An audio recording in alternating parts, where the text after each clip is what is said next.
우리 성경은 요한계시록 21장입니다. 요한계시록 21장. 성경이 요한계시록 21장 1절로 14절까지 우리 성경 강독 29시간째입니다. 자, 21장은 이제 거의 마지막이죠. 22장까지니까 이제 마지막인데 21장, 22장은 참 말이 많은 그러한 성경이라고 그래요. 그래서 21장과 22장은 천년왕국으로 보는 그런 견해가 있고요. 또 영원한 천국이다. 20장에서 이미 19장에서 예수님이 재림했고 20장에서 사단을 결박하여 무저갱에 놓고 천년 동안 예수님이 다스리는 천년왕국이 이루어졌고, 그 다음에 이제 백부자 대심판, 곡과 마곡의 전쟁과 백부자 대심판이 20장에 기록이 되어 있기 때문에 쉽게 말하면 천년왕국이 지났고, 그래서 21장, 22장은 영원한 천국이다라고 이렇게 해석하는 양쪽의 견해가 있습니다. 두 견해를 다 비교해서 지금 우리가 생각하는 이 시간 강독 시간에는 말씀을 드릴 수는 없고요. 우리는 영원한 천국으로 그런 내용을 생각을 해보도록 하겠습니다. 여기는 좀 잘못 올려놨네요. 사단 심판과 천년왕국의 내용이다 그랬는데 이것은 없어야 되는데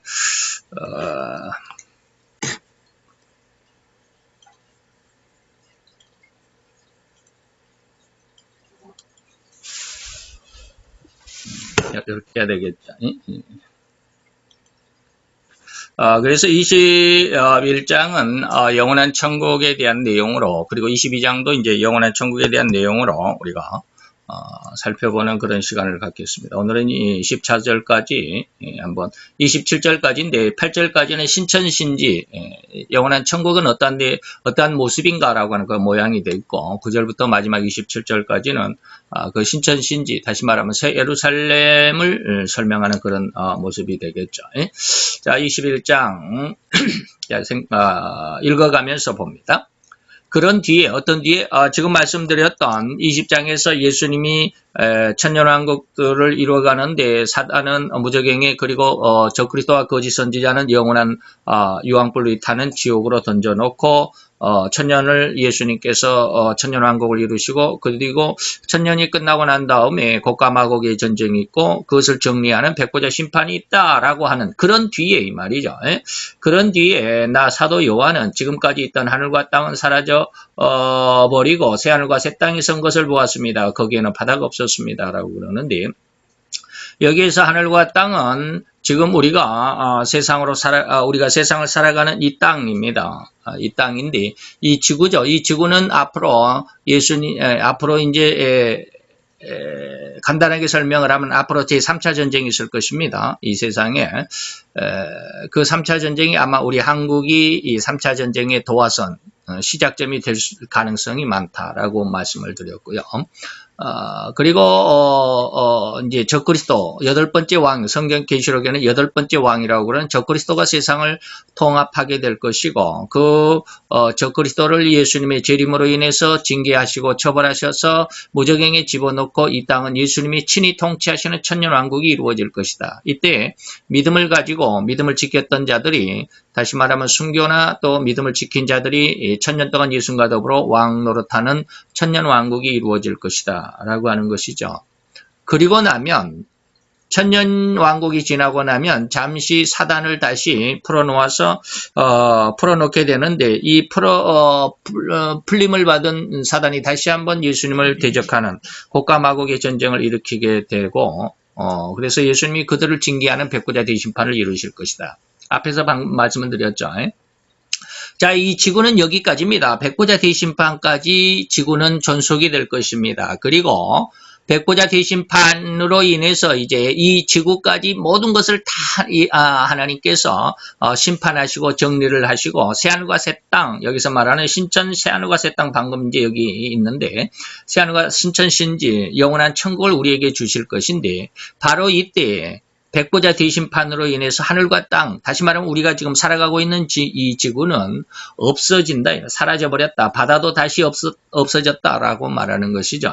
그래서 이 지구는 영원히 있는 것이 아니라 천년왕국과 그 다음에 사단이 다시 곡과 마곡의 전쟁을 일으키고 그리고 예수님이 이를 정리하시는 백보자 대심판까지만 이 지구는 존속이 됩니다. 왜 이 지구가 필요했을까라고 하는 것이죠. 그것이 바로 여기에서 이 세상, 다시 말하면 이 지구와 온 세상은 인간을 육체적인, 다시 말하면 하나님께서 창세기에서 인간을 만들었는데 흙으로 만들어서 그거에 생기를 불어넣었으니까 생명이 됐다 그랬는데 그 생명이 영의 인간은 아닙니다. 성경 원어에 보면 소울이라고, 푸뉴마가 아니라 소울이라고 그럽니다. 생명은 소울입니다. 다시 말하면 영이 없는 혼의 인간들이죠. 영이 없는 혼의 인간, 혼을 가지고 사는 인간들입니다. 다시 말하면 동물들도 다 혼이 있죠. 살아 움직이는 이 생명의 근원이 혼입니다. 그렇기 때문에 육신을 가지고 살아 움직이는 것은 다 혼인데 이 혼적인 존재가 아담이었습니다. 그래서 이거 푸뉴마가 아니죠. 푸뉴마가 아니라 소울이었습니다. 그래서 이러한, 다시 말하면 영이 아닌 혼적인 인간을, 하나님께서는 이 혼적인 인간을 훈련시키고 다듬고 그리고 그들을 성장시켜 가는데 거기에 예수 그리스도의 그 십자가의 보혈의 피가 더해지고 그리고 성령의 보혜사의 3대 사역이 그 인간들에게 첨부됨으로 인해서 이 혼적인 소울이었던 인간이 푸뉴마의 인간, 다시 말하면 영의 인간으로 바뀌어지고 성장하게 된다라고 하는 것입니다. 바로 이때 하나님께서 인간을 세상 가운데 두신 것은 바로 이 소울의 인간, 혼적인 인간을 영의 사람으로 성장시키는 어떤, 쉽게 말하면 훈련소다, 어떤 과정이다 라고 말할 수 있는 그런 과정으로서 이 지구가 필요한 것이죠. 다시 말하면 우리 인간이 한 인격체로서 존재하기 위해서는 반드시 엄마의 뱃속에 10달 동안 존재해야 된다라는 사실이 반드시 필요합니다. 엄마 뱃속에서 그냥 갑자기 엄마 뱃속에 착상되자마자 그 다음날 바로 인간으로 한 생명체로 이렇게 분리가 되는 것은 아니잖아요. 10달 동안 엄마 뱃속 세상에서 살아갑니다. 그리고 이제 엄마의 뱃속에서 이탈이 되어서 한 생명으로서 한 인간의 삶을 살아가게 되죠. 바로 이런 것처럼 이 하늘과, 지금 우리가 보고 있는 하늘과 땅과 바다는 인간이 소울, 혼적인 인간이 영적인 인간으로 성장하고 훈련받고 또 반복해서 하나님의 영광으로 이끌림을 받는 그런 어떤 훈련소, 어떤 그런 과정이라고 볼 수 있을 것이다라고 하는 것입니다. 이렇게 보는 것이 가장 정확할 것이다라고 봅니다. 그래서 많은 부분에서 이전까지 저도 하나님의 이러한 은혜를 얻기 전까지는 그저 우리가 세상 속에서 우리가 예수를 믿고 예수를 믿음에도 불구하고 세상의 어떤 사단의 그리고 죄의 공격에서 끊임없이 죽을 때까지 죄와 싸워서 이기는 그런 투쟁의 삶이다라고 이렇게 설교를 들었고 그렇게 가르침을 받았고 신학에서도 그렇게 가르침을 받습니다. 그러나 하나님께서는 분명하게 이제 영의 인간, 요한복음 16장에 영의 보혜사 성령을 보내주셔서 우리로 하여금 세상을 이기는, 그래서 요한일서 3장에 보면 우리를 악한 자가 만지지도 못하는 그런 어떤 거룩한 그리고 영의 어떤 사람으로 성장케 된다라는 말씀이 분명히 있기 때문에 이러한 모든 것 속에서 이 하늘과 땅은 예수님께서 백보자 대심판에 의해서 모든 것을 정리하고 모든 것을 구분하고 모든 것을 분리할 때, 영원한 천국과 영원한 지옥으로 분리를 하실 때 이 하늘과 땅 또한, 이 바다, 우리가 보고 있는 이 바다, 하늘과 땅과 바다 또한 영원히 없애버리고 새하늘과 새 땅을 주실 것이다라고 하는 것입니다. 그래서 이 새하늘과 새 땅은 영원한 생명을 가진 자들이 가는 곳이죠. 곧 영을 이룬 성도들이 영원히 살아갈 새 천지, 새 하늘과 새 땅인데, 여기에서 지옥에 가는 사람들도 영원한 생명입니다. 다시 말하면 지옥에 들어가는 사람도 영원한 지옥이기 때문에 영원한 생명을 가지고 영원히 처벌받는, 영원한 그 징계를 받는 그런 죽음이 없는, 죽음이 없는 영원한 세상이 천국도 되고 지옥도 됩니다. 그런데 그 영원한 세상 속에서 우리는 영원한 천국에서 영원한 삶을 사는 것이 더 좋겠죠. 지옥의 형벌 속에서 영원한 지옥의 형벌 속에서 영원한 고통과 괴로움을 당하는 그러한 삶을 사는 것은 그러한 삶을 선택하는 것은 참 좀 뭔가 모자라는 뭔가 생각을 잘 못하고 있는 그런 인간이 아니겠느냐라고 하는 것이죠. 그래서 우리의 삶을 정확하게 잘 우리의 가는 인생의 삶의 길을 잘 정립하시는 시간이 되어야 될 것입니다. 그리고 나 요한은 거룩한 도시 새 예루살렘, 이게 신천신지죠. 방금 1절에서 말했던 거룩한 도시 새 예루살렘이 하나님이 계신 하늘에서부터 내려오는 것을 보았습니다. 그 광경은 마치 결혼식에 단장한 신부가 내려오듯 아름답고도 영광스러운 것이었습니다. 이제 5절까지는 신천신지에 대해서 이제 설명을 하는데 그 모습을 2절에서는 뭐라고 그랬느냐면 하나님으로부터 이제 이 세상의 하늘과 땅과 바다는 다시 보이지 않고 없어졌더라. 베드로후서 3장에 보면 이 세상에 종이축이 말린 것처럼 다 불에 태워져 없애버리시는 그때가 있다라고 이렇게 말씀하시는 것과 똑같죠. 그리고 2절에 와서는 바로 그 예루살렘이 얼마나 아름다운지 이 말이죠. 그 거룩한 도시 새 예루살렘인데 하나님의 영적인 은혜와 확실한 영의 새 세상. 이제 이 거룩한 새 예루살렘은 거룩한 도시 새 예루살렘은 절대로 육신을 가지고 들어갈 수가 없습니다. 육신을 가지고 들어갈 수가 없죠. 다시 말하면 성도들은 이 육신, 다시 말하면 또 불신자들도 가지고 있는 이 육신이 전부 다 변할 것입니다. 무엇으로? 영원한 영적인 몸으로 변할 것입니다. 그런데 천국에 들어간 사람은 영원한 영적인 몸으로 영의 삶을 그 새로운 영원한 즐거움과 기쁨의 영의 삶을 살아가지만 지옥의 영원한 그 영화체는 뭡니까? 영원히 고통과 괴로움을 당하는. 그래서 어떠한 저야 지옥에 가보질 않았고 지옥의 삶이 어떠한 것이다, 어떠한 고통이다라고 하는 것을 말로만 전해 듣고 이제 이런 것이죠. 제가 직접 예수님이 저를 데려가서 구경시켜 준 것도 아니고 그런데 거기에서 보면 어디에선가 보면 그런 지옥에서는 만약에 우리가 손이 잘못됐다 그러면 손을 막 토막 낸다고 그래. 그럼 얼마나 고통스럽겠습니까? 우리가 손마디 하나를 잘라낸다면 얼마나 고통스럽겠습니까? 그런데 그 손마디 하나가 잘라내지는 그 고통을 당하고 조금 있으면 이것이 다시 원상태로 또 손가락이 다시 길러져 나오고 이게 영화체입니다. 영원히 죽음이 없는 영화체입니다. 팔이 하나 잘라지면 조금 있으면 그 고통을 당하고 잘라지는 고통, 여기를 만약에 팔을 톱으로 자른다고 하면 얼마나 고통스럽겠습니까? 우리가 칼로 손을 살짝 비기만 해도 아픈데 말이죠. 톱으로 자르면 그 얼마나 고통스럽겠습니까? 살이 막 뜯겨져 나가죠. 그런 고통을 당하고 나서 조금 있으면 이 팔이 다시 또 길어 나온다고 그래요. 지옥을 설명하고 지옥을 뭐라 그럴까 구경하고 온 사람들의 어떤 그런 간증들을 보면 그래요. 제가 지옥을 안 가봤으니까 잘 모르겠지만 그것을 믿을 수밖에 없잖아요. 다시 말하면 왜 이걸 믿을 수밖에 없냐? 이 이론상 제가 알고 있는 성경의 내용들이 그것이 그렇게 실현될 가능성이 있다라고 하는 것이 인정이 되기 때문에 그것을 믿을 수밖에 없죠. 그래서 영원한 삶을 살아가는데 지옥의 형벌과 고통, 엄청난 고통 속에서 영원히 살아간다면 그 죽음이 없는 고통, 차라리 손가락이 막 잘라지고 팔뚝이 잘라지고 어깨가 잘라지고 오른손이 잘라지고 왼손이 막 다 잘라져가 차라리 죽어버리면 아무런 고통도 없이 그냥 괜찮을 텐데 지옥에는 그런 죽음이 없기 때문에 계속해서 자라나고 또 당하고 또 자라나고 또 당하고 또 자라나고 그 영원한 고통이다라고 그러죠. 이 고통이 한번 딱 오고 없어져 버리면 괜찮은데 반복되는 것입니다. 그러나 세상에서는 아직까지 육신을 살아가는 이 지구상, 이 세상에서는 우리에게 당한 고통이 영원하지는 않습니다.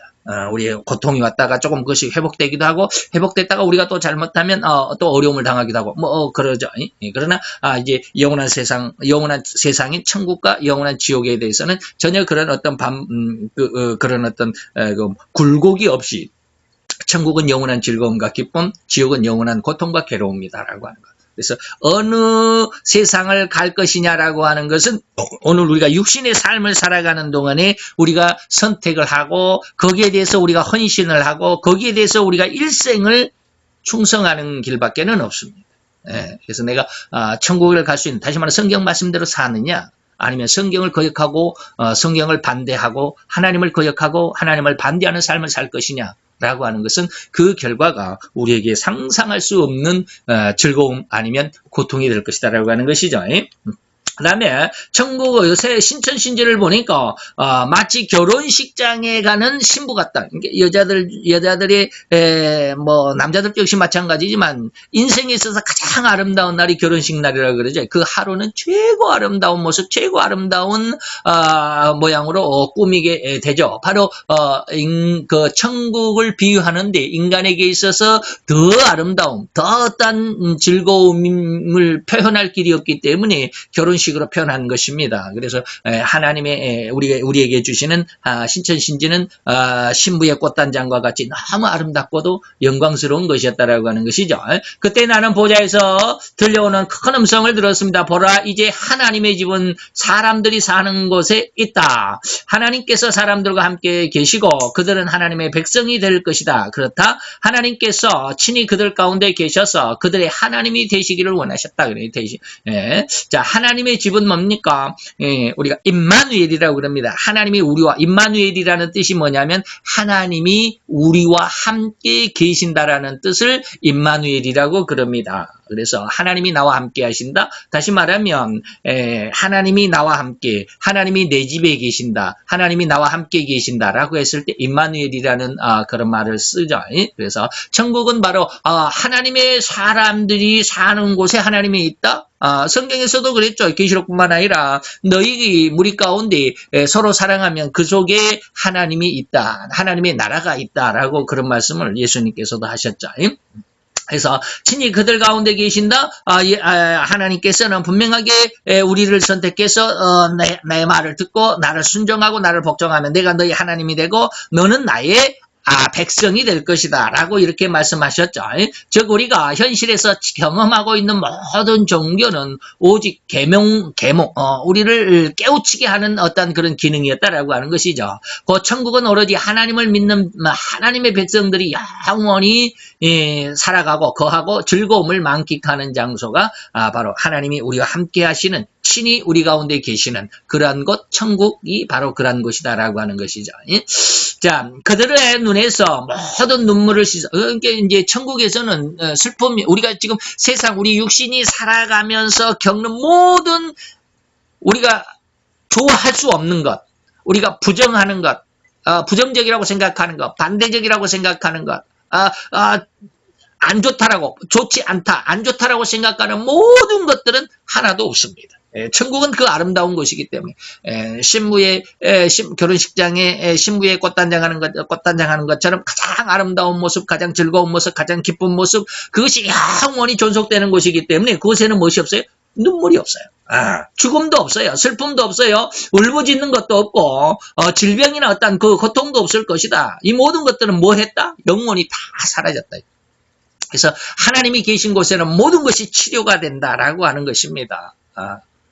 그래서 우리가 정말로 세상에서 너무 힘들고 어렵고 고통스럽고 여기서 말하는 눈물로 날마다의 삶은 눈물로 적셔야만 하고 죽음에 요즘에 우리나라 안에만 보더라도 아주 그냥 정신 없잖아요. 계속 병원에서 이 병원 저 병원에서 우리나라에 있는 병원들이 그냥 막 계속 불나고 어저께도 연세 세브란스에서 불나고 며칠 전에도 밀양에 있는 세종병원이라고 하는 그 노인 요양병원에서도 불나가지고 한 41명이 죽고 이 난리법석이잖아요. 그런 어떤 죽음이 다시는 슬픔도 울부짖음도 우리 육신의 삶을 살아가는 이런 고통 속에서 이 고통을 결코 떠날 수도 벗어날 수도 없습니다. 그들이 찾아오면 어쩔 수가 없어요. 예. 그런데 천국에서는 그렇지 않다라고 하는 것이, 이 모든 것들이 천국에서는 영원히 사라져버린, 다시 말하면 예수님께서 이 모든 것을 이겨낼 수 있는, 육신의 삶을 살아가는 동안에도 그런 육신 속에 이런 모든 고통과 슬픔 속에 있는 사람들을 예수님을 영접하는 그 마음에는 이 모든 것들을 이겨낼 수 있는. 저도 이제 지금 다 어쩌다라고 다 완벽하다라고 증거할 수는 없는 일이지만 제가 늘 계속해서 반복해서 말씀드리는 것이 뭐냐면 바로 이제 제가 지금 당하고 있는 이 암에 대해서, 저는 이 암에 대해서 전혀 어떤 허리만큼도 불안이나 어떤 것이 없다. 병이라고 느껴지지도 않을 정도로 그냥 살아갑니다. 그래서 수술을 했기 때문에 그 화장실 가는 일은 좀 번거롭고 불편하기는 하지만 그것 때문에 내가 막 불안하고 힘들고 나는 암 환자야 뭐 이런 생각은 허리만큼도 없습니다. 이런 모습들 예수 안에서 믿음 안에서 이 모든 암에 대한 어떤 그 두려움, 공포 이런 것들이 완전히 예수님께서 나는 그 암의 그 고통과 불안에서 나를 지켜주셨다라고 지금 보는데 다른 것에서도 하나님께서 이러한 은혜를 주시기를 계속 기도하고 있습니다. 지금 재정적인 어떤 어려움이 있지만 재정적인 어려움 옛날 같았으면 아주 죽을 지경이라고 그랬을 것입니다. 처음에 제가 재정의 고통을 당할 때 얼마나 힘들었는지 그 공포라고 하는 것을 이루 말할 수 지금도 기억이 생생한데 얼마나 그 재정의 어려움의 공포가 많이 한 15년쯤 전에 이런 일이 있었어요. 한 12, 13년 전에 그런 일이 있었는데 너무 힘들어가지고 얼마나 고심을 하고 얼마나 그 공포 속에 사로잡혔으면 목소리가 다 나오지 않을 정도로 심각했었습니다. 근데 지금은 그보다 더 어마어마하게 큰 재정적인 어떤 그 어려움이 제 앞에 있지만 마음은 그렇게 편해요. 예. 마음은 그렇게 돈이 없어서 힘들어서 이것이 어떻게 되고 그럼으로 인해서 내가 불안하고 공포스럽고 이런 것이 전혀 없어요. 그런데 힘든 것은 마찬가지인데 이런 것까지 이겨낼 수 있는 그런 어떤 신앙이 있어야 되는데 그것을 위해서 지금도 계속 기도하고는 있지만 이 모든 슬픔과 고통과 괴로움이 예수 안에서 다 사라지게 될 것이고 그것이 하나님께서 다 붙잡아 주실 것이다라고 하는 그런 믿음 안에서 그리고 그런 어떤 소망 안에서 한번 하나님 앞에 나아가는 그런 모습이 절대적으로 필요하다라고 하는 것이죠. 다시 말하면 하나님이 내 안에 계시면 지금 이 육신, 이 세상 이 세상의 법칙 안에 살아가는 삶조차도 천국을 이룰 수 있다라고 하는 것을 좀 믿음으로 받아주시기를 바라고요. 저도 역시 마찬가지로 그 믿음을 완벽하게 받기 위해서 많이 기도하고도 있습니다만 자 넘어갑시다. 보좌에 앉으신 분이 또 말씀하셨습니다. 보라 내가 만물을 새롭게 하겠다. 내가 내게 일러주는 것은 신실하고 참되니 모두 다 기록하라. 그리고 이어서 이렇게 말씀했습니다. 이제 뭐 6절로 넘어가겠죠. 보좌에 앉으신 분은 누구요? 만주의 주고 만왕의 왕. 우리가 지난 20장에서 보니까 예수님이 재림하셨는데 그 예수님의 모습을 설명하는데 예수님의 두 다리는 주석과 같은 발이다. 그런데 그 주석과 같은 발인데 한쪽 다리에는 만주의 주, 한쪽 다리에는 만왕의 왕이라고 기록이 돼 있더라라고 이렇게 기록이 된 것을 기억하실는지 모르겠습니다. 기억하시겠죠? 바로 이러한 모습처럼 바로 그분 다시 말하면 이제 온 세상을 주관하시는 온 세상을 통치하시는 왕의 모습으로 예수님이 이 세상에 재림하셨습니다. 자, 예수님은 2000년 전에 어떤 모습으로 아기 예수로 구세주의 모습으로 오셨습니다. 자, 그 예수님이 세상에서 천국에 대해서 이제 모든 것 쉽게 말하면 이제 우리가 흔히 말하는 사복음서인데 예수님의 생애 동안에 천국에 대한 모든 비밀들을 알려주셨습니다. 이것은 예수님이 선지자의 사역을 감당하신 것입니다. 그리고 십자가에 우리를 위해서 죽으셨습니다. 이것은 제사장으로서 하나님과 우리 죄인들이 교통할 수가 없었는데 이 교통할 수 있는 방법 다시 말하면 하나님과 우리 인간의 그 교제의 길을 열어주신 제사장의 길을 그리고 또 하나님의 승천하셔서 하나님의 우편 보좌에서 지금도 우리를 기도하시는 그 모습으로 제사장의 직분을 지금 감당하고 계십니다. 그 다음에 앞으로 이제 천년왕국 바로 직전에 적그리스도 짐승을 심판하시기 위해서 내려오시는 다시 말하면 다시 오시는 재림하시는 것이죠. 옛날에 아기 예수님으로 오실 때는 초림 처음 오셨다 이 말이고요. 임은 임할 임자입니다. 초림. 그 다음에 이제 적그리스도를 정리하시게 하시고 천년왕국 이루시고자 오시는 것은 재림 두 번째 오신다라고 하는 것이죠. 이때 재림하시는 예수님은 초림의 예수님은 인간을 구원하시기 위하고 천국을 알려주시기 위한 어떤 구세주의 모습이었다면 재림하시는 예수님은 구세주의 모습이 아니라 심판하시는 주님. 심판주로 오신다라고 하죠. 심판주로서 오시는 그분이 보좌에 앉아 있었습니다라고 하는 것이죠. 그리고 이제 천년 동안 예수님이 직접 통치하시고 그리고 영원한 세상과 영원한 지옥의 갈림이 될 때 다시 말해 영원한 천국에서도 예수님은 만왕의 왕으로 그리고 영원한 천국이 이루어지면 모든 이 만왕의 왕의 권세를 아버지 하나님께 되돌려드리는 그러한 과정이 있을 것입니다. 그리고 예수님께서 말씀하셨습니다. 내가 만물을 새롭게 한다. 신천신지로 새롭게. 다시 말하면 이 세상의 하늘과 땅과 바다는 다 이제 쉽게 말하면 훈련소니까 훈련이 다 끝나면 훈련소는 폐기를 시키고 새로운 삶의 터로 우리가 지금 내일 모레 며칠입니까? 내일 모레 9일이면 오늘이 4일이니까 한 6일 일주일쯤 후면은 평창에서 우리나라 평창에서 동계올림픽이 있는데 동계올림픽을 하기 위해서 각 나라의 선수들이 오잖아요. 그 각 나라의 선수들이 동계올림픽 하는 동안 쉴 수 있는 그 아파트를 쫙 짓습니다. 그러면 그것은 일반 사람들에게는 분양이 안 돼요. 올림픽이 진행되는 과정, 그 기간에는 일반 사람들에게 분양을 안 하고요. 이 올림픽 동안에 모든 행사가 다 치러지고 그리고 올림픽에 참가했던 선수들이 다 이제 떠나고 올림픽이 끝나고 나면 그 아파트가 다 비잖아요. 이때 이제 사람들에게 분양을 하게 되거든요. 바로 이런 것처럼 올림픽 기간 동안에는 거기에 그들이 사용할 수 있는 임시 처소로 내주지만 이 올림픽이 끝나면 이제 임시 처소는 끝나는 거잖아요. 그리고 이제 새로운 주인 이제 거기 그 집에서 영원히 살 수 있는 새로운 집 주인이 들어오는 것처럼 이 세상도 역시 마찬가지입니다. 이 세상의 인간들이 소울의 인간이 스푸뉴마의 인간으로 성장하고 훈련하고 하는 그런 어떤 과정에서 필요한 것이지 이 과정이 다 끝나고 나면 이것을 이제 완전히 폐기시키고 새로운 새하늘과 새 땅을 하나님께서 주실 것이다. 만물을 새롭게 한다. 물론 이것이 우리 인간의 심성에도 적용이 될 수도 있죠.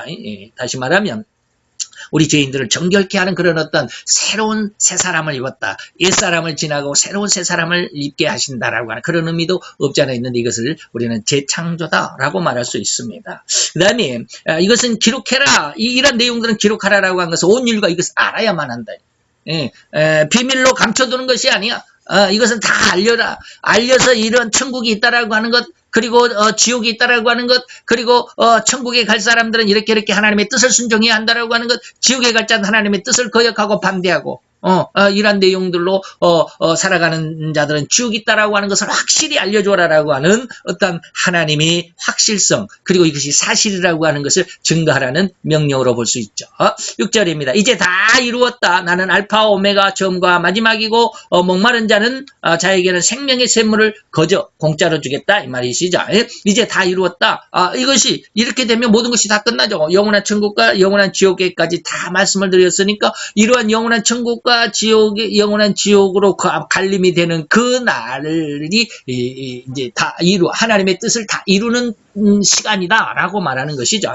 주께서 인류를 영원한 생명의 존재로 곧 영적인 존재로 만드시기 위한 모든 과정을 다 이뤄냈고 그 결말을 얻어냈다라고 하는 다 끝났다. 물론 예수님께서 십자가 위에서도 내가 다 이루었다라고 하신 것은 이러한 어떠한 의미 속에서 내가 이제 영원한 천국과 영원한 지옥으로 이것을 분리할 때 이 영원한 천국으로 갈 자들을 위한 모든 길을 내가 다 열어놓았다. 이 길을 따르지 않으면 영원한 지옥의 형벌이다라고 하는 것을 예수님께서 십자가에서 이루셨다라고 하는 말과도 연관을 시켜서 여기에서 적용해 볼 수도 있지만 여기에서 말하는 다 이루었다라고 하는 것은 그 예수님의 십자가는 시작이었다라면 여기에서 이룬 것은 마지막 끝이다라고 하는 것이 영원한 새하늘과 새 땅이 이제 끝났다.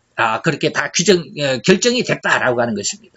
알파 오메가다. 알파와 오메가는 뭐냐면, 알파는 우리가 그 알파벳의 첫 자가 알파입니다. 우리는 영어는 A죠. A, B, C, D 해가지고 X, Y, Z 할 때 Z가 마지막 자죠. 근데 히브리어는 알파, 베타, 감마, 데타, 에타, 이오타 이렇게 쭉 가다가 오메가가 마지막 Z, 영어로 보면 Z하고 같은 것입니다. 알파는 A와 같은 것입니다. 그러니까 히브리어로 보면 알파와 오메가다라고 하는 말이에요. 그게 첫 글자와 마지막 글자, 처음과 마지막이고 시작과 끝이다라고 하는 그런 뜻이에요. 그래서 이 세상의 모든 만물, 그 다음에 모든 인간들의 어떠한 삶, 그 다음에 어떠한 그런 인간들이 살아가는 삶의 어떠한 요소들의 근거가 바로 예수님이다라고 하는 거예요. 근거가. 내가 바로 그 알파 오메가니까 내가 개인적으로는 내 백목사 나 자신의 시작, 인생의 시작, 생명의 시작과 내 생명의 어떤 과정, 그리고 내 생명이 살아가고 마감 짓는 그 마지막 죽음까지 하나님께서 예수님께서 나를 주장하신다라는 그런 뜻이거든요. 그래서 오직 예수로 모든 삶과 그리고 그 삶의 어떤 과정의 요소들 요소들을 예수님으로 시작을 해야 되고 예수님으로 그 과정을 삼고 결말을 예수님으로 결말을 지어야 된다.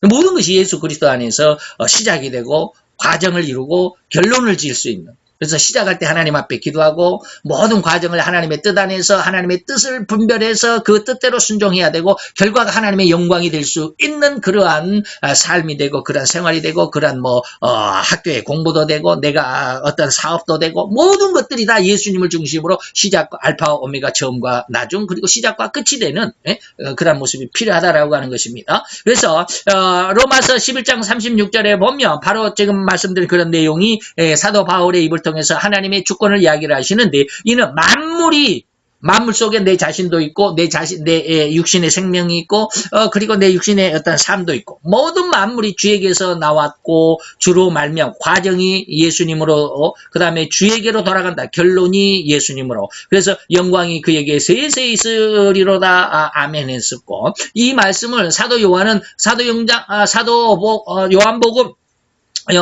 요한이 요한복음 1장 3절에 만물이 그 예수로 말미암아 지은 바 되었고 이 세상에 나타난 지은 것이 하나도 그가 없이 된 것은 없더라라고 이렇게 말씀하신대요. 그래서 모든 것이 알파 오메가 되신 주님을 통한다라고 하는 것이죠.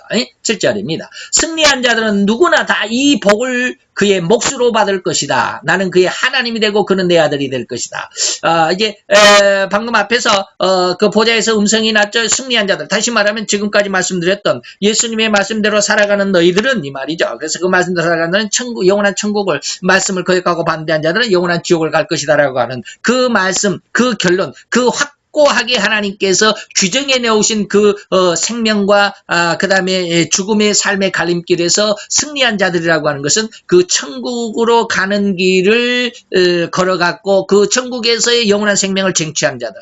마태복음 7장에서는 이게 좁은 문과 좁은 길이라고 그랬는데 이 좁은 문을 너무 좁기 때문에 통과하는 그 문을 통과하는 사람도 적으려니와 그 문을 통과해서 나갔다 할지라도 그 좁은 길을 갈 때는 너무 힘들다. 예.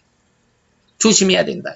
너무 길이 좁고 협착하기 때문에 너무 힘들다. 그래서 우리가 앞에서도 계속 말씀드리는 것이 뭡니까? 계시록 12장, 그 전에도 다 마찬가지지만, 12장에서 사단이 나오고, 13장에서 적그리스도, 그 다음에 13장 11절에서는 거짓 선지가 나오고, 그들이 어떻게 세상을 장악하고, 그들이 어떤 세상 속에서 어떤, 환란의 바람을 불어일으킬 것인가, 그 환란의 바람 속에서라도 하나님의 계명과 예수 그리스도의 증거를 가진 자들이 승리하는 자들이다. 라고 이렇게 이제 12장의 마지막 절에도 말씀하고, 쭉 이야기를 하는 것처럼, 바로 승리한 그들이 누구냐?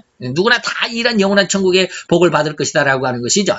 바로 이 말씀. 13장 1절에서는 바다의 짐승, 11절에서는 땅의 짐승, 적그리스도와 거짓 선지자들, 이들을 대항하여 하나님의 계명과 예수의 증거로 이겨낸 자들을 지금 12장 17절에 기록된 것을 말씀을 드렸습니다. 그래서 이러한 자들은 내 아들이 될 것이고, 다시 말하면 아들은 상속자가 됩니다. 다 천국을 얻을 자다 이 말입니다. 유업자다 이 말이죠. 그래서 상속자는 아들이지 종은 상속자가 될 수 없습니다. 그래서 우리는 세상에서 이제 하나님의 아들로 우리가 선택을 받고 물론 딸도 역시 마찬가지입니다. 아들이 꼭 아들만 남자들만이 아니라 여자도 아들 속에 포함되어 있는 다시 말 하나님의 신부 속에 포함되어 있는 그런 은혜가 있다라고 하는 것을 기억을 해야 되겠죠. 그래서 갈라디아 4장 7절에 보면 그러므로 내가 이후로는 종이 아니고 아들이면 하나님으로 말미암아 유업을 이을 자다. 그래서 종의 신분에서 죄의 종의 신분에서 이제는 우리는 하나님의 아들로 하나님의 백성으로서의 신분이 바뀌어졌다라고 하는 것을 잘 믿으시길 바랍니다. 그러나 나를 따르지 않는 이제 하나님을 따르지 않고 돌아선 비겁자와 내게 불충실한 자, 타락한 자, 살인자, 부도덕한 자, 마술을 행하는 자, 우상 숭배자와 거짓말하는 자들이 갈 곳은 불과 유황이 타오르는 못이다. 이것이 둘째 사망이다라고 그랬습니다.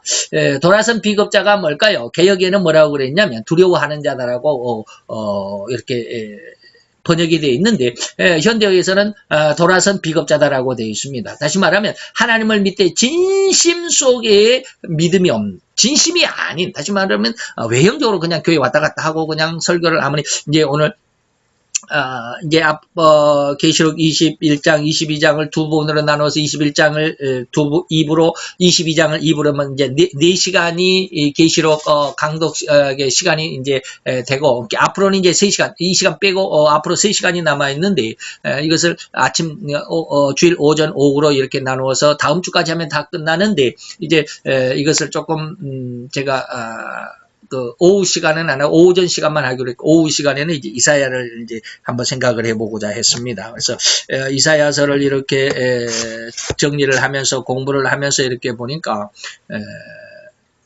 내 자신조차도 너무 두려워요. 하나님의 말씀이 얼마나 강력하게 우리에게 주는지, 우리의 잘못된 신앙을 얼마나 질책을 하는지, 우리의 잘못된 신앙이 어떠한 모습인지를 굉장히 강력하게 질책을 하시던데, 거기에 대해서 굉장히 어려움은 없지 않아 있어요. 그렇지만 이제 이사야서 계속해서 이사야를 좀 공부를 해보고 싶고 강의를 해보고 싶은 그런 마음이 있었어요. 물론 66장이라고 하는 아주 긴 성경입니다. 계시록은 22장까지밖에 없는데 이사야는 66장까지 엄청나게 긴 가장 큰 성경인데, 그래서 이사야서를 구약의 복음서다라고 할 만한데, 거기에 대해서 처음부터 하나님께서 우리의 잘못, 우리의 죄의 그 외형적인 신앙, 껍데기 신앙, 다시 말하면 진심이 없는, 우리가 요한복음 4장 24절에 신령과 진정 그랬는데, 신령은 하나님의 어떤 은혜, 하나님의 성령의 감동이지만 진정 우리의 진심을 담아서 그러는데, 많은 그리스도인들이, 성도라고 하는 많은 사람들이 진심이 없다, 진정이 없다. 다시 말하면 예배 시간에 나와서 정말로 하나님을 사모하고 하나님을 부여잡기를 원하고 하나님을 만나기를 원하는 그런 간절함이 없다라고 하는 거예요. 그냥 와서 앉아있고, 목사들은 말하든지 말든지, 나는 그냥 내 멋대로 내 시간을 갖고 그냥 앉아서 엉덩이가 들썩거리고 그냥 이런 모습도 우리가 많잖아요. 저도 제가 설교하면은 졸음이 안 오지만, 어느 다른 예배 갖고 다른 목사님들 설교할 때는 막 가끔 졸기도 해요. 가끔이면 많이 졸기도 합니다. 많이 졸립니다. 그럴 때는 어떤 진정성의 예배라고 말할 수가 없잖아요. 근데 다른 얘기는 놔두고서는 어쨌든지 여기서 두려워하는 자들이라고 하는 것이 바로 그런 외적인 모습만을 가지고 있을 때를 말합니다. 두려워하는 자라고 하는 거. 그래서 그 외적인 모습도 왜 두려워하느냐? 하나님을 안 믿기 때문에 그래요. 여기서 하나님을 두려워한다라고 하는 것이 아니라, 여기서 두려워한다라고 하는 것은 무엇을 두려워하냐면, 멸망을 받을까, 하나님의 징계를 받을까, 하나님이 내 이놈하고 그냥 야단을 칠까, 이것이 두렵기 때문에 이걸 두려워하는 거예요. 그러니까 하나님, 다시 말하면 내가 무엇인가 잘못을 했으면 그 주인에게 이 잘못했던 것을 가지고 나가야 되잖아요. 그런데 내가 잘못했습니다, 이거 이렇게 잘못했습니다라고 말을 하게 되면 그 사람이 주인이 화를 낼 게 분명하잖아요. 뭐야, 어째, 이렇게 화를 낼 게 너무 분명하니까 그 주인의 화내는 것, 그 주인이 나를 벌 주실 것이 너무 두렵기 때문에 이 말을 못하고 있는 거예요. 숨겨버리는 거잖아요. 그렇죠? 오늘 우리나라 지금 적폐청산이니 지금 문재인 대통령이 지금 난리법석인데, 왜 사람들이 다 나는 아니다, 나는 모른다, 기억이 없다, 왜 다 그렇습니까? 그 잘못을 분명히 자기가 했음에도 불구하고 그 잘못이 들통이 나면 그 잘못에 대한 후폭풍, 다시 말하면 그 징벌이 너무 두렵기 때문에 감추는 거예요. 지금 다 그러잖아요. 이런 이야기를 해서는 좀 죄송하지만, 지금 어떤 한 여검사가 옛날 검사장 선배에게 그 성추행을 당했는데 지금 8년 만에 그것을 이제 세계적인 추세라고 그래요. 여자들이 자기들의 어떤 성추행, 성폭력 사건을 감추고 있었고, 수치스러운 일이니까 감추고만 있었는데 이것들은 이제 막 폭로를 하잖아요. 미국에서도 지금 난리예요. 스포츠 감독이, 스포츠 감독이 여자 선수들, 그냥 스포츠 운동을 하다 보면 막 다치고 막 그러잖아요. 그러면 그것을 이제 물리치료사가 이렇게 치료를 해주고 막 그런데, 치료를 한다고 하면서 그냥 이렇게 성추행을 하고 성폭력까지 가고 막 이런 것들을 계속 감춰두고 그 사람이 20몇 년간을 막 했고, 그러다가 그냥 그 사람에게서 그렇게 성추행을 당하고 성폭력을 당한 사람이 20명이 넘고 막 그래가지고 지금 그 사람 때문에 미국이 날 팔깍 뒤집어져 있잖아요. 우리나라도 역시 마찬가지.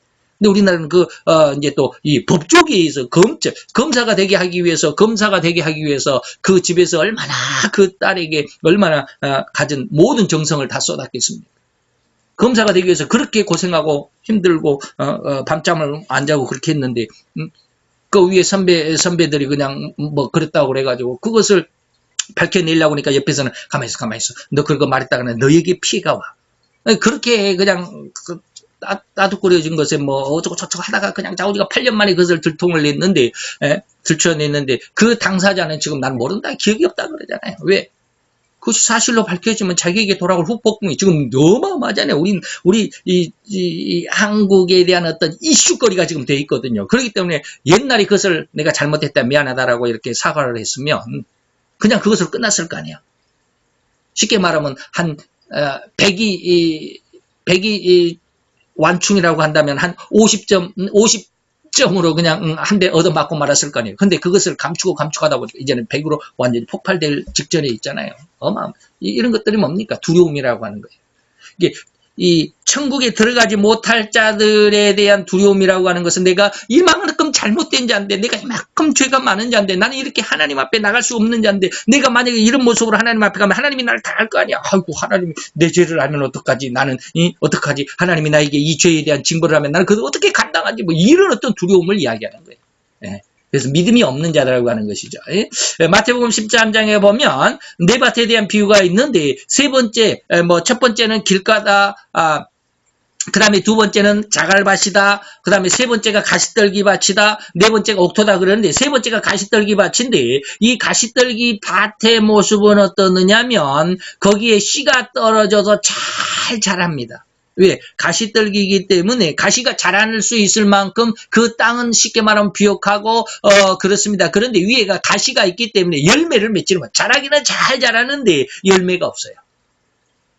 딱 가시가 가로막히니까 더 이상 이게 가시를 뚫고 딱 성장을 해가지고 태양빛을 보고 그래야 열매가 맺힐 텐데, 더 이상은 못 자라게. 자라기는 처음에는 잘 자라는데 더 이상은 자라지 못하게. 그렇게 연하게 자라가지고 이렇게 강하게 큰 나무로 써야 되는데, 강하게 큰 나무가 되기 전에 딱 막아버리니까 더 이상은 자라지 못하고, 연약한 모습 속에서 그냥 죽어버리는. 이것이 바로 가시떨기 모습이거든요. 다시 말하면 우리가 성도는 성도의 모습인데, 그래서 기도도 하고 예배도 잘 참석하는 것 같고 또 찬양도 잘하는 것 같고 하나님 앞에 기도해서 응답을 받는 것 같기도 한데 진짜 성도가 못 되는 경우가 굉장히 많습니다. 예. 이것을 제가 늘 이야기하는 마태복음 7장 22, 23절이다. 예수의 이름으로 많은 능력과 기적을, 목회자들은 그렇게 했겠지만 성도들은 예수의 이름으로 많은 은혜를 받고 응답을 받고 그런 걸 했지만 결국에는 열매가 없어요. 왜? 불법이기 때문에. 예. 참 이런 안타까운 모습도 우리가 잘 어떤 구분을 해야 되는데 말이죠. 살인자라고 하는 것은 뭡니까? 마태복음 5장에 보면 살인자는 꼭 사람을 죽여야만 살인자가 아니라 라가라고 하는 자. 라가는 뭡니까? 그 사람의 신을 모독하는 거예요. 다시 말하면 이때 이 신은 이방신, 다시 말하면 우상의 신을 말하는 것은 아닙니다. 여호와 하나님을 말합니다. 그러니까 다윗과 골리앗의 싸움을 잘 생각해 보면 우리가 알 수 있죠. 골리앗이 이스라엘의 하나님 여호와를 얼마나 욕을 했습니까? 얼마나 무시하고 얼마나 멸시를 했습니까? 야, 하나님 여호와가 너희 하나님이냐? 옛날에 또 아수리의 사네립이라고 하는 왕이 히스기야 왕 유다를 쳐들어가서도 막 그러잖아요. 누가 우리 랍사기라는 군대 장관이 와가지고 그러잖아요. 누가 우리 사네립 대왕의 손에서 구원의 신이 있었느냐? 너희 이스라엘의 하나님도 우리 사네립의 왕의 손에서 너희들 구원해낼 줄 아느냐? 막 그러잖아요. 이게 그런 어떤 랍사기의 모습이나 골리앗의 모습을 보면 우리가 믿는 신, 다시 말해 여호와를 비방하는 것을 라가라고 그래요. 욕하는 거예요. 신을 모방하는 것을 나가라고 그러는 것입니다.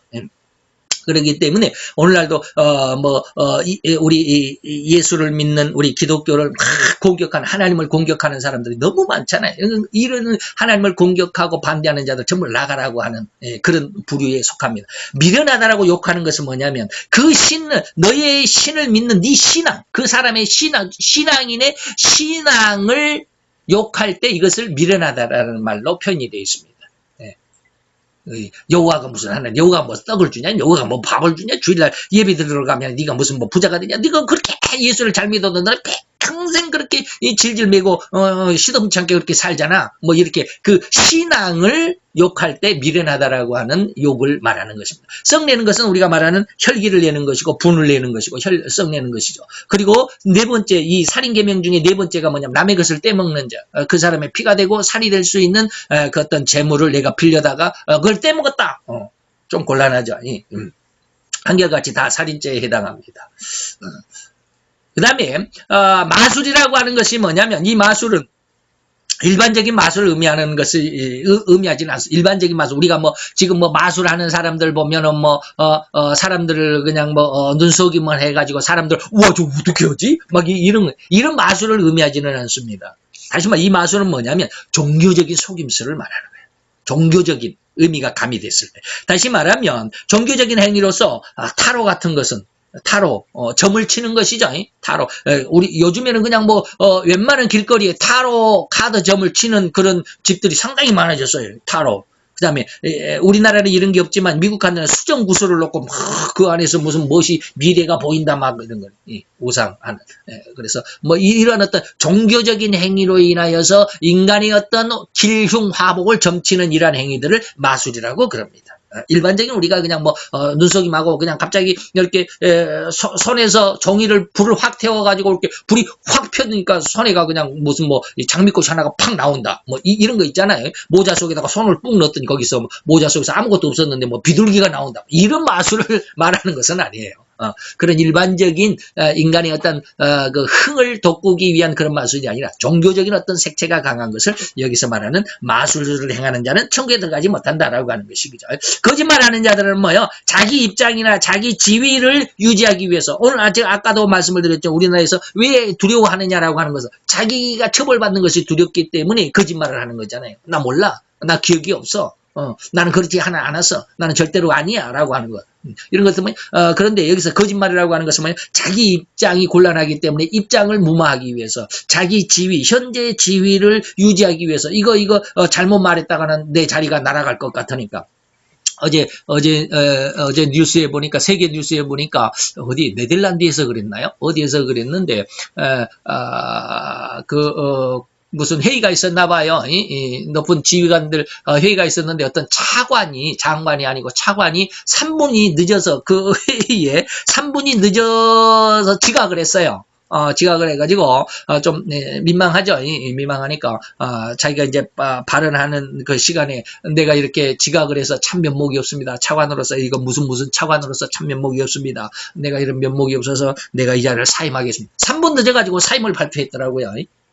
그래서 그 나라 이제 그 수상인 그 나라가 어딘지 잠깐 봤는데 기억이 없네요.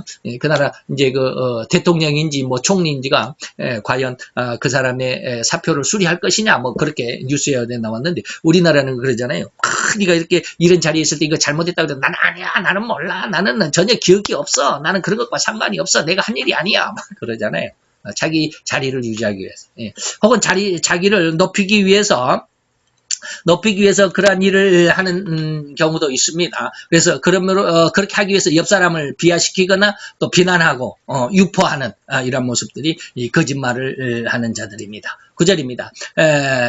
이제 마지막 7재단이 담긴 대접을 쏟았던 7천사, 7대접, 마지막 7대접 중에 그 7대접을 가지고 있었던 천사 중에 하나가 내게 와서 말을 했습니다. 나를 따라오너라. 어린 양의 아내가 될 신부를 보여주겠다라고 그랬는데 어린 양은 뭐요? 예수님이죠. 예수님의 아내가 될 신부는 뭐요? 어린 양은 예수 그리스도시고 그 아내는 뭐요? 한 사람이죠. 한 남자와 한 여자. 이게 단수여야 한다는 거예요. 단수. 그런데 여기서 신부는 양적으로 수적으로 한 사람만을 이야기하는 그런 어떤 신부가 아니라 질적인 문제란 말이야. 질적인 어떤 의미. 그래서 그 질적인 뭐는 뭐예요?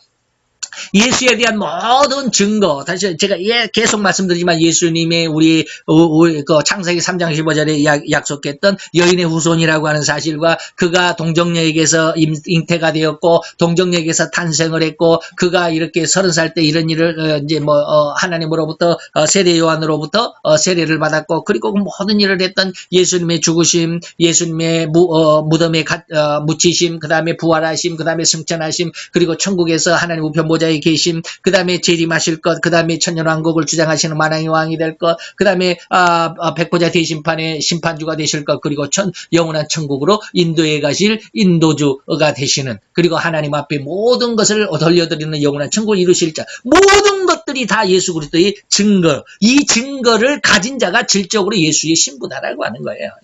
이것을 그 중에 하나만 부정하고 하나만 부인하고 예수님은 동정녀의 탄생이 아니야, 여인에게서 탄생해서라고 이렇게 하나만 부정해도 그는 질적인 예수님의 신부가 될 수가 없어요. 예수님의 신부의 자리에서 탈락이 될 수밖에 없죠. 그래서 계시록 14장에서는 어린 양이 어디로 끌든지 가는 자들이다라고 그랬습니다. 10절. 그 천사는 성령의 도우심으로 나를 이끌어 높은 산 꼭대기로 올라갔습니다. 거기서 나는 아름다운 도시 거룩한 새 예루살렘이 하나님이 계신 하늘에서부터 내려온 걸 보았습니다. 1절, 2절, 2절의 내용을 다시 한번 반복하는 것이죠. 거룩한 새 예루살렘이라고 하는 것은 천년왕국으로 보느냐 영원 천국으로 보느냐는 어떤 의견이 계속 분분합니다. 그런데 우리는 영원한 천국이다라고 하는 것이죠. 이후 우리 성도들이 천국에 들어가서 볼 수 있는 이 거룩한 예루살렘 성이다라고 하니까 이제 나중에 우리가 영원한 천국에 들어가가지고, 영원한 하나님의, 이게 뭡니까? 1600 스타디온? 아닌데, 1200 스타디온, 가로, 세로, 높이가 1200 스타디온 어떤 게 성이 있다더라. 정육방체인, 그런 성이 있다. 성 찾아봐도 없습니다. 천국에는 이런 거룩한 새 예루살렘, 이 성이 없습니다. 그건 뭐예요? 상징입니다. 상징. 말과 마음과 행위, 높이와 넓이와 그리고 길이라고 하는 것은 우리 성도들의 말과 마음과 행위가 하나님의 말씀에 딱 들어맞는, 정확하게 이렇게 들어맞는 모습을 정육방체인 1200, 나중에 보면 1200 스타디온이라고 나오는데 그런 모습이 상징이다라고 하는 것이죠. 그 다음에 11절입니다. 하나님의 영광에 쌓여서 보석처럼 빛나고 벽옥처럼 맑고 투명하게 생겼더라. 그 거룩한 성 예루살렘이. 이것은 보석처럼 그랬죠. 벽옥처럼 그랬죠. 처럼이라고 하는 것은 그 보석이 아니고 벽옥이 아니고 그렇게 생겼다 이 말이죠. 그처럼 빛나고 흠이 없고 막은 것이다라는 것을 상징하는 이 거룩한 새 예루살렘은 1200 스타디온 가로 세로 높이가 1200 스타디온이라고 하는 이런 딱 짜여진 그러한 성이 있다. 그것이 아니라 그처럼 이 보석처럼 벽옥처럼 빛나고 흠이 없는 그리고 맑음을 계속해서 이런 말이 나옵니다. 거기에는 무투명한 무슨 맑은 유리바다가 있고 그런 거 우리가 이미 다 아시죠? 그런 것처럼 그것을 상징하는 것이죠. 12절입니다. 그 도시에는 두꺼운 성벽이 높이 솟아 있었고 12대문에는 12천사가 지키고 있었습니다. 그리고 그 대문에는 이스라엘의 12지파의 이름이 기록되어 있었습니다. 라고 하는 것이죠. 12대문은 뭡니까? 천국문이 12개라는 것은 교회 수라고 그랬죠. 이렇게 천국에 들어가는 그 문이 교회라고 하는 것입니다. 다시 말하면 교회를 통해서 왜 마태복음 16장 예수님께서 이 교회를 내가 세우겠다. 내가 신앙 고백, 베드로의 신앙 고백에 내가 교회를 세우겠는데 이 교회는 음부의 권세가 결코 침범하지 못한다. 교회를 세워서 그 교회로 말미암아 예수님이 죽으신 보혈에 의해서 교회가 세워지고 그 교회는 음부의 권세가 이기지 못하고 그 교회가 바로 천국이다 이 말이에요. 그러니까 천국에 영원한 천국에 들어가는 것은 오직 교회뿐이다 이 말이죠. 교회를 통해서. 이 교회가 다 좋은 교회라면 또 더 이상 말할 필요가 없는데 후 3년 반에는 이 교회가 전부 타락해서 음녀가 된다라고 그랬죠. 그 다음에 12천사가 있는데 12천사는 뭡니까? 이 12문을 지키고 있다라고 그랬는데 이 12천사가 하는 일은 뭐예요? 문을 지키고 있으니까 그 문으로 들어가는지 나가는, 다시 말하면 이 문으로 들어갈 수 있는 자격이 있느냐 없느냐를 심사하는. 너는 안 돼. 여기는 안 돼. 그러니까 지옥으로 가야 돼. 원래, 그 썬더싱의, 천국 견문록을 보면 산다식이 천국에 들어가서 가만히 보니까 어떤 사람이 천국에 들어왔는데 아주 어디 좌정 딱 한 자리에 딱 차지하고 앉아서 조용하게 있는 이렇게 좌정하고 있지를 못하더래요. 여기저기 막 분주하게 그냥 정신없이 돌아다니더래요. 그래서 왜 저러나 저 사람은 왜 저렇게 좀 시쳇말로 하면 똥 마린 강아지처럼 왜 저렇게 왔다 갔다 하라고 가만히 보니까 자기 자리를 못 찾더래요. 막 그러더니 천국문을 딱 나가가지고 천국문을 다시 나가가지고 천국문 옆에 있는 이제 커다란 바위가 있는데 그 바위 밑에 이제 아주 깜깜한 햇빛이 들어오지 않는 깜깜한 그림자가 하나가 드려져 있는데 그 그림자 속으로 쏙 들어가더니 슉 하고 한숨을 쉬더래요. 이게 뭐냐면 이 12천사가 천국문을 딱 지키고 너는 안 돼, 너는 들어와, 너는 안 돼, 이렇게 막 이렇게 거부하고 승인하고 해서 이렇게 갈라놓은 것이 아니라 인간 스스로가 천국에 넣어줘도 천국에서 살 수가 없대요. 죄가 있는 사람들은.